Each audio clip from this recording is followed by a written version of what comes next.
use Apple gift card on Brawl Star. Hello everyone, welcome back to the channel, and in this video I'm going to show you how you will be able to use your Apple gift card on your Brawl Star account. So first of all you have to do is just simply get your Apple gift card handy with you.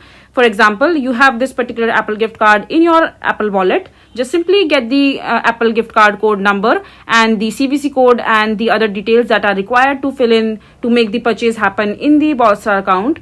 And once you get all the credentials from your Apple gift card, just simply open your Brawl Star account.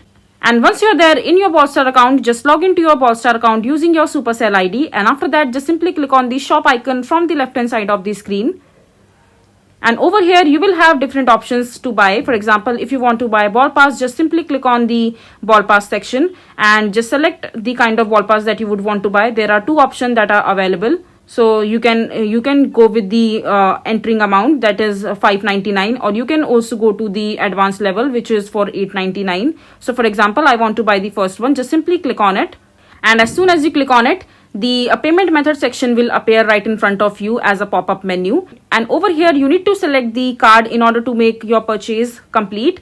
And under the card section, just enter your Apple gift card details, like your Apple gift card number, the expiration code, and other details. And just make this purchase happen in order to get your Ball Pass that you are planning to buy. And that way you will be able to use it quite simply. So this is basically how you will be able to use Apple gift card on Brawl Star. I hope you find this video to be helpful. So that is it for this video. If you find this video to be helpful, make sure to hit that like button and don't forget to subscribe to our channel for more such informative videos. And I'll see you the next time.